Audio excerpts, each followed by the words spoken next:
Welcome back to Knowledge Hub. It's the end of the world as you know it. Every human on Earth suddenly went extinct. And it's time for nature to make its ultimate comeback. What would happen to your home and your city? Why would this doom the planet to a nuclear meltdown?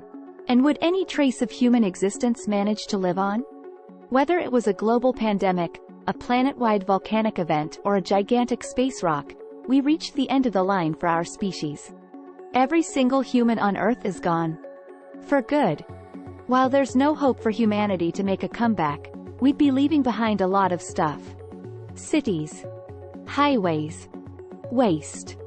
Time to see just how long it would take for the last remaining traces of human life to disappear. 1 week. The first week of life on Earth without humans would be tough for all the pets. Without you, your furry companions would need to get outside and find food for themselves. So hopefully you left a window open for them. Your peace lily would stand no chance. But they wouldn't be the only thing at stake with you gone for just 1 week. Soon the world would become radioactive. The thing is, our nuclear plants produce nuclear waste. These pools of spent nuclear fuel need to be constantly cooled off with water. That water needs electricity to circulate. Without humans to maintain the electrical infrastructure, soon nuclear facilities around the world would start losing power.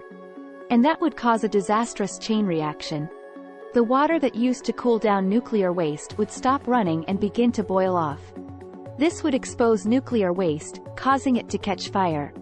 All this waste would explode, covering the planet in deadly radioactive chemicals. Ecosystems around the world would start dying from all the radioactivity. Many of these chemicals would remain dangerous for 300 years. And some, like plutonium, would stay radioactive for the next 240,000. But let's not get too far ahead of ourselves. 1 year. About 1 year after we're gone, nature would begin to reclaim our roads and highways. Moss and fungus would grow everywhere. And when the first winter hit the planet, these roads would start to crumble. All the freezing and thawing would cause water from melted snow to flow into the cracks. In these cracked vacant streets, new plants would grow. There would be weeds like mustard and shamrock. In a few more years, grass. In forests poisoned by radiation, there wouldn't be any birds singing this year. But further away from these deadly areas, animal populations would start to boom. There wouldn't be any humans to hunt them or force them out of their natural homes anymore. Without pesticides, insects would reproduce quicker, taking over the globe. This would mean much more food for all kinds of other animals, like reptiles and rodents. 50 years. Fast forwarding a bit, you'd start to see our empty cities undergo major changes. London's Trafalgar Square would be growing young trees. Berlin's Brandenburg Gate would be surrounded by forest. In New York City, a lot would be going on underground. Half a century would have gone by since the last time anyone from a maintenance crew managed any of its 753 subway pumps that prevented rainstorms from flooding the rails. There would now be a network of underground rivers below New York's concrete landscape. Steel columns supporting the streets above would buckle and create waterways through Park Avenue and Wall Street. Your abandoned house and your neighborhood would all be in pretty bad shape. Roofs would leak. Nails would rust. Buildings would start collapsing. In major cities, streets would be littered with glass falling from decaying skyscrapers.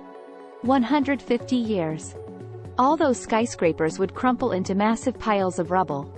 Despite the city being flooded, New York's Grand Central Station and other stone buildings like it would still be intact. And good news. I guess? All your now worthless money would still be safe and sound in bank vaults that would never be reopened.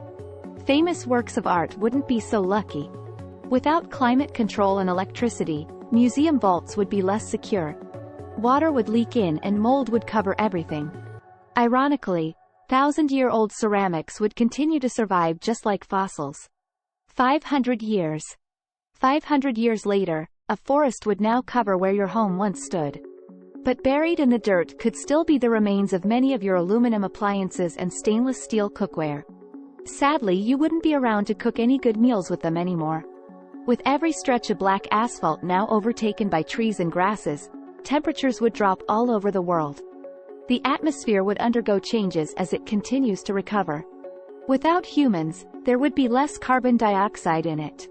The initial boom in animal populations after our disappearance would stabilize by this point. Predators, like wolves, would once again roam around Europe hunting in packs. 1 million years.